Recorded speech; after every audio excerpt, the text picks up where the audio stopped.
ಇನ್ನು ಮತ್ತೊಂದು ಇದೇ ರೀತಿಯಾದಂತಹ ಒಂದು ಪ್ರಕರಣ ಹೃದಯಾಘಾತಕ್ಕೆ ಮತ್ತೊಬ್ಬ ಯುವ ಕ್ರಿಕೆಟಿಗ ಇಲ್ಲಿ ಬಲಿಯಾಗಿದ್ದಾನೆ. ಪಂದ್ಯ ನಡೀತಾ ಇದ್ದಂತಹ ಸಂದರ್ಭದಲ್ಲೇ ಈತನಿಗೆ ಏಕಾಏಕಿ ಹೃದಯಾಘಾತ ಆಗಿರುವಂಥದ್ದು.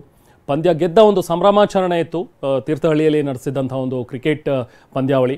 ಅಲ್ಲಿ ಪಂದ್ಯಾವಳಿಯನ್ನು ಗೆದ್ದ ನಂತರ ಸಂಭ್ರಮಾಚರಣೆಯನ್ನು ಮಾಡ್ತಾ ಇದ್ರು. ಎಲ್ಲರೂ ಕೂಡ ಸಿಹಿ ತಿನ್ನಿಸಿ ತಮ್ಮ ಸಂತೋಷವನ್ನು ಹಂಚ್ಕೊಳ್ತಾ ಇದ್ರು. ಬಟ್ ಅದೇ ಸಂದರ್ಭದಲ್ಲಿ 34 ವರ್ಷದ ಹೊಯ್ಸಳ ಅಂತ ಹೇಳಿ ಒಬ್ಬ ಯುವಕ, ನೋಡಿ ಇದೇ ಫೋಟೋದಲ್ಲಿ ನೋಡ್ತಾ ಇದ್ದೀರಿ, ಶಿವಮೊಗ್ಗ ಲಯನ್ಸ್ ಅನ್ನುವಂಥ ಒಂದು ಟೀಮ್ ಏನಿದೆ ಆ ಟೀಮ್ಗೆ ಆಡ್ತಾ ಇದ್ದಂತಹ ಹೊಯ್ಸಳ, 34 ವರ್ಷ ಪ್ರಾಯ ಯುವಕ, ತುಂಬ ಚೆನ್ನಾಗಿ ಸ್ಪೋರ್ಟ್ಸಲ್ಲಿ ಇದ್ದಂಥವನು, ತನ್ನ ಫಿಟ್ನೆಸ್ಸನ್ನು ಕೂಡ ತುಂಬ ಚೆನ್ನಾಗಿ ಕಾಪಾಡಿಕೊಂಡಿದ್ದಂಥವನು. ಬಟ್ ಹೃದಯಾಘಾತಕ್ಕೆ ಈತ ಬಲಿಯಾಗಿದ್ದಾನೆ.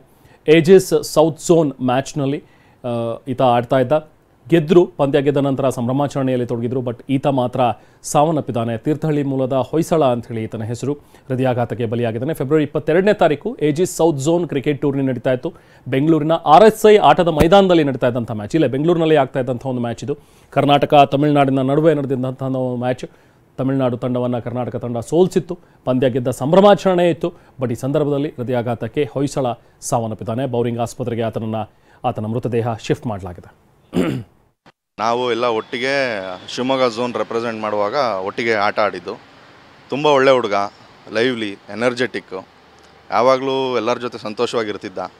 ಮತ್ತು ಕ್ರಿಕೆಟ್ ಜರ್ನಿ ಅವ್ರದ್ದು ಶಿವಮೊಗ್ಗದಲ್ಲಿ ಸ್ಟಾರ್ಟ್ ಆಯಿತು. ಅಂಡರ್-13 ಝೋನ್ ಆಡಿದರು ನಮ್ಮ ಜೊತೆಗೆ.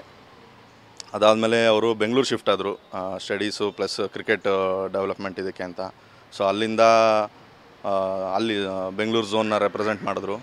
ಆಮೇಲೆ ಅಲ್ಲಿ ಅಂಡರ್-23 ಸ್ಟೇಟ್ಸ್ ಆಡಿದ್ರು. ಆಮೇಲೆ KPL ಎಲ್ಲ ರೆಪ್ರೆಸೆಂಟ್ ಮಾಡಿದ್ರು.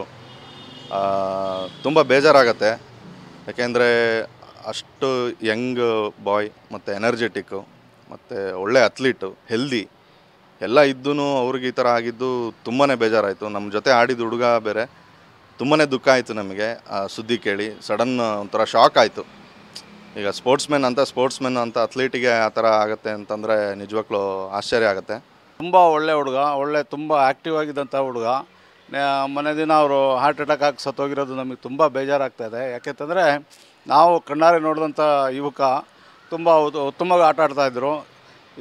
ಇದನ್ನು ನಮಗೆ ತುಂಬ ಬೇಜಾರು ತಂದಿದೆ. ಕ್ರಿಕೆಟ್ ಆಟಗಾರರಲ್ಲಿ ಎಲ್ಲರಲ್ಲೂ ಶಿವಮೊಗ್ಗ ಝೋನಲ್ಸಲ್ಲಿರೋ ಎಲ್ಲ ಯುವಕರು ಅವ್ರ ಬಗ್ಗೆ ತುಂಬ ಒಳ್ಳೆಯ ಅಭಿಪ್ರಾಯ ಇಟ್ಕೊಂಡಿದ್ರು. ತುಂಬ ಎನರ್ಜಿಟಿಕ್ ಆಗಿ ಆಡ್ತಾ ಇದ್ದಂಥ ಒಬ್ಬ ಹುಡುಗ ಸತ್ತೋಗಿರೋದು ನಮಗೆ ತುಂಬ ಬೇಜಾರಾಗಿದೆ. ನಿನ್ನೆ ದಿನ ಅವ್ರ ಪಾರ್ಥಿವ ಶರೀರ ಶಿವಮೊಗ್ಗಕ್ಕೆ ಬಂದಿತ್ತು.